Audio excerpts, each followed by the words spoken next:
अंग्रेजी में एक कहावत है, success is the best revenge. मतलब सफलता सबसे अच्छा बदला है। आज मैं टाटा ग्रुप के चेयरमैन रतन टाटा के जीवन के एक ऐसे पड़ाव के बारे में बात करने जा रहा हूं, जिसमें उन्होंने अपनी सफलता से अपने अपमान का बदला लिया था। दोस्तों, उस कहानी को शुरू करने से पहले मैं आपको रतन टाटा के बारे में थोड़ा सा बता देता हूं।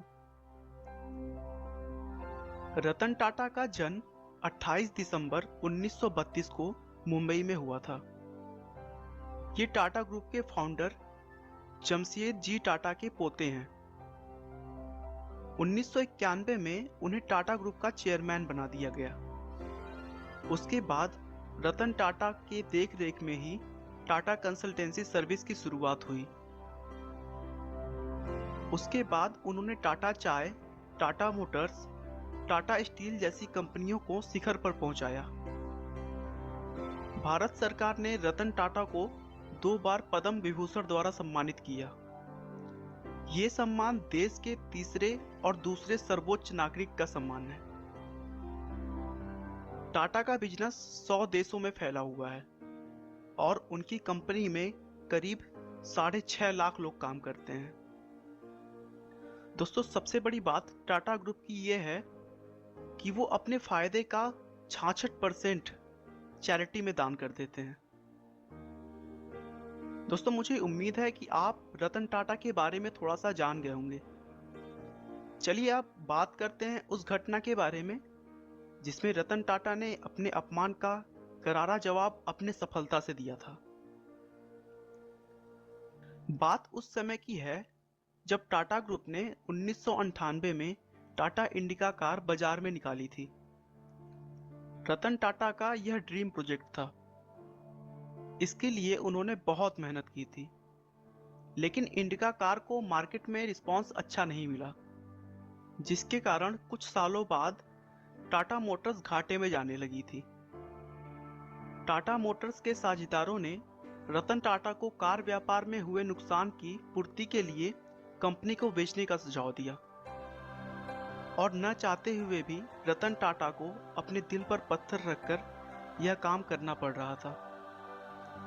वे टाटा मोटर्स के साझेदारों के साथ अपनी कंपनी बेचने का प्रस्ताव फोर्ड कंपनी के पास ले गए, जिसका हेडक्वार्टर अमेरिका में है। फोर्ड कंपनी के साथ रतन टाटा और उनके पार्टनर्स की मीटिंग करीब 3 घंटे तक चली।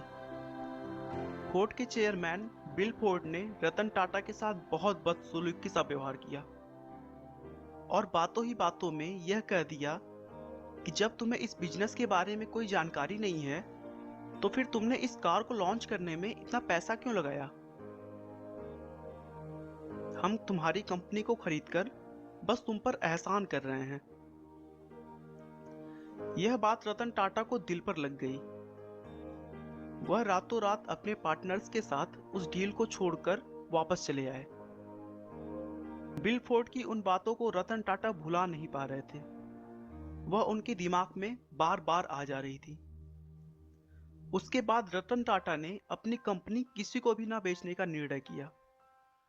उन्होंने अपनी पूरी जी जान लगा दी और देखते ही देखते टाटा के कार की बिजनेस एक अच्छी खासी लय में आने लगा, जिससे उन्हें बहुत फायदा हुआ।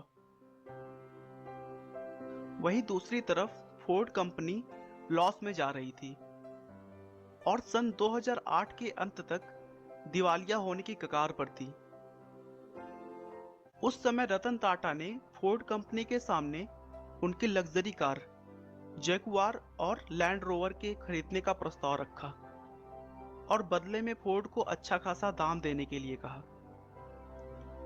चूंकि बिल फोर्ड पहले से ही जगुआर और लैंड रोवर की वजह से घाटा झेल रहे थे, उन्होंने यह प्रस्ताव खुशी खुशी स्वीकार कर लिया।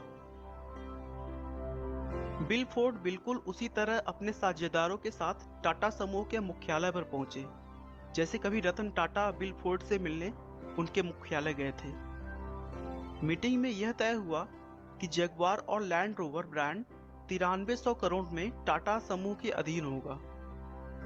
इस बार भी बिल फोर्ड ने वही बात दोहराई जो उन्होंने मीटिंग में रतन टाटा से कही थी, बस इस बार बात थोड़ी पॉजिटिव थी। बिल फोर्ड ने कहा कि आप हमारी कंपनी खरीदकर हम पर बहुत बड़ा एहसान कर रहे हैं। आज जगुआर और लैंड रोवर टाटा समूह का हिस्सा है और बाजार में बेहतर मुनाफे के साथ आगे बढ़ रहा है। रतन टाटा अगर चाहते तो बिल फोर्ड को उसी मीटिंग में ही करारा जवाब दे सकते थे, लेकिन रतन टाटा अपने सफलता के नशे में चूर नहीं थे। यही वो गुण है जो एक सफल और एक महान इंसान के बीच का अंतर दर्शाता है।